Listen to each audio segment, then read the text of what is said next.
या बातमीचे प्रस्तुतकर्ता आहे आंबे क्लिनिकल लॅबोरेटरी। वरुड शहरात अत्याधुनिक मशीनने सुसज्ज लॅब म्हणजेच आंबे क्लिनिकल लॅब। यांचा पत्ता आहे महात्मा फुले नगर, बंदे हॉस्पिटल समोर, वरुड।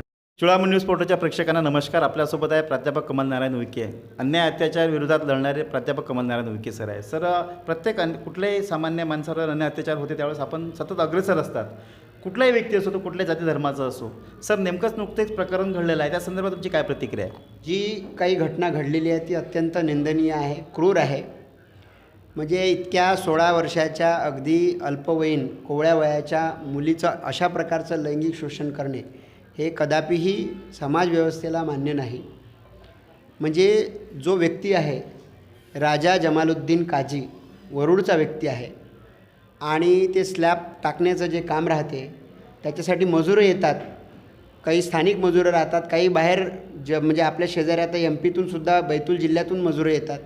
तर पोटा पाण्यासाठी उदरनिर्वाहासाठी काम करायला येणारे ते आदिवासी असेल, दलित असेल, आपले हिंदू महिला जी कोणी असतील, असे गरीब शोषित समाजातले लोक अडचण म्हणून पोट भरण्यासाठी जर येत असतील तर ते ज्यांच्याकडे कामाला येतात तर ते खऱ्या अर्थानं त्यांचे संरक्षक असायला पाहिजे। पण कुंपणच शेत खाते, कधीकधी कुंपणच शेत खाते म्हणतात, त्या पद्धतीनं हे झालं। ज्याच्याकडे त्यांच्या रक्षणाची जबाबदारी होती त्या तो व्यक्ती भक्षक ठरलेला आहे। आणि त्यांनी या पद्धतीचं जे काही केलेलं आहे म्हणजे 25 ऑक्टोबर 2025च्या ऑक्टोबर महिन्यापासून तर ते मार्चपर्यंत ह्या घटना वारंवार घडत गेल्या आहेत। त्याच्यामध्ये जी FIR झालेली आहे म्हणजे भुरकाळ ठाणा म्हणून गाव आहे MPतलं, आणि तर बोर्दे पोलीस स्टेशनला जी FIR झाली त्याच्यानुसार 64(2)J 64(2)M 351 आणि पोक्सो अंतर्गत 5, 1 आणि 6 असे कलमं त्याच्यावरती दाखल झालेले आहेत। या प्रकरणात ती मुलगी आदिवासी आहे हे त्या व्यक्तीला व्यवस्थित माहीत होतं, फक्त ॲट्रॉसिटी दाखल अजून झालेली नाही आहे, ते दाखल होणं अपेक्षित आहे। आज त्या सगळ्या गोष्टींची चौकशी सुरूच आहे। आम्ही पुन्हा पोलीस स्टेशनला भेटून त्या सगळ्या गोष्टीचं करणार आहे। पण वारंवार ह्या अशा घटना होणे म्हणजे आत्ता ही घटना ताजी आहे आपल्या इथं वरुड तालुक्यामध्ये, त्या जामगावचं प्रकरण, तिथं ते पेलागड्यांनी जे काही आदिवासी महिला सरपंचाला जी काही शिवीगाळ केली, याच्या आधीही तालुक्यात अशा घटना घडत राहतात, आम्ही नेहमी उपस्थित करतो। आदिवासी म्हणूनच नाही तर शेतकरी महिला भगिनींनी मागं आंदोलन केलं, संघर्ष केला।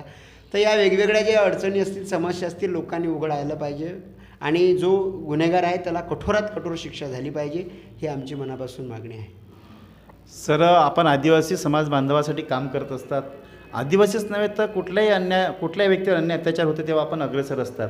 नेमकं सविस्तर प्रकरण काय आहे सर? हे प्रकरण असं आहे की ती जी मुलगी आहे, तर मी नाव घेऊ शकत नाही, तर ती जी मुलगी आहे 16 वर्षीय आदिवासी मुलगी, अल्पवयीन आहे, ती तिच्या मैत्रिणींसोबत, तिच्या गावाकडचे जे कोणी इकडे कामाला असतील आधीपासून त्यांच्यासोबत ती इकडे कामाला आली। कामाला आल्यानंतर तो व्यक्ती जो ठेकेदार आहे म्हणजे राजा जमालुद्दीन काजी, तर त्या व्यक्तीचं शेत आहे किंवा जी काही राहण्याची त्यांनी मजुरांसाठी जी जागा ठेवलेली आहे त्या ठिकाणी त्यांनी राहण्याची व्यवस्था केली। तिथं अनेक मजूर राहत होते, 3 खोल्यांचं काहीतरी घर आहे असं त्या FIRमध्ये नोंद आहे। FIRमध्ये जी काही माहिती आहे तीच मी तुम्हाला सांगतो आहे। आणि त्याच्यानंतर एकदा ती मुलगी आजारी पडली आणि तो व्यक्तीला आपल्या घरी घेऊन गेला आणि तेव्हा पहिल्यांदा तिला मागणी केली, जबरदस्ती केली, आणि तेव्हा पहिल्यांदा तिच्यावरती त्यांनी बलात्कार केला आणि तिला धमकावलं की ही गोष्ट जर घरी किंवा कुणालाही सांगितलं तर तुला आम्ही जीवे मारून टाकू। या भीतीनं ती कुठे काही बोलली नाही। तिचं बोलणंही जर घरच्यांशी करायचं असेल तर तो व्यक्ती स्वतःच्या समोरच फोनवर बोलणं व्हायचं आणि तो लक्ष ठेवायचा। दबावापोटी ती कधी सांगू शकली नाही आणि वारंवार याला जेव्हा हे सगळ्या गोष्टीची संधी मिळाली यानं तो प्रकार चालूच ठेवला रिपीटेडली। आणि ज्या वेळेला घरच्यांना असं वाटलं की ही मुलगी एवढ्या दिवसापासून घरी परतही येत नाही आहे, बरोबर बोलतही नाही आहे, असं जेव्हा संशय आला तेव्हा त्या मुलीचे भाऊ आणि वडील इथे आले आणि तिला घेऊन गेले। घेऊन गेल्यानंतर जेव्हा तिने त्यांची चौकशी केली की बा तू असं का वागत होती वगैरे वगैरे, तेव्हा त्या मुलीने सगळी काय माहिती सांगितली आणि त्या माहितीच्या आधारावर मग तिची आई आणि ती मुलगी स्वतः यांनी पोलीस स्टेशनला जाऊन FIR नोंदवलेला आहे। त्या संदर्भात गुन्हा दाखल झाला असून ते पूर्ण तिच्या पोलीस स्टेशननी वरुडच्या स्थानिक पोलीस स्टेशनशी संपर्क करून त्यांनी ही केस आता इकडे चौकशीला आहे. काल ठोसरे साहेबांशी मी कॉलवर बोललो तर ते म्हणाले हो ही केस आहे आणि आम्ही त्याला अटक केलेलं आहे. सध्या तो व्यक्ती अटकेत आहे आणि आज त्या मुलीकडचे सगळे लोक पोलीस स्टेशनला येणार आहेत. त्यामुळे असं एकंदरीत हे प्रकरण घडलं आहे. आणि हे प्रकरण जरी एक दिसत असलं तरी अशा अनेक घटना आमच्या कानात ऐकू येतात. चुडामण न्यूज पोर्टलच्या माध्यमातून आम्ही लोकांना काही सांगू इच्छितो की या ठिकाणी जे संत्रा मंडे आहेत, आदिवासी समाज मोठ्या संख्येनं त्या ठिकाणी कामाला जातो. गोरगरीब सगळ्या समाजाची लोक आणि खास करून महिलांचं प्रमाण खूप जास्त आहे. तर तिथे वेगवेगळे असे जे कृत्य घडतात, कधी त्या बायाच कुठं पळून गेल्या, काय गेल्या, त्यांचा संसार उद्ध्वस्त झाला, अशा घटना घडतात. तर त्याही ठिकाणी असं ऐकू आलं की काही बाहेरचे व्यापारी येतात आणि त्यांना अगदी अल्पवयीन लहान वयाच्या मुली त्यांना पुरवल्या जातात किंवा काय.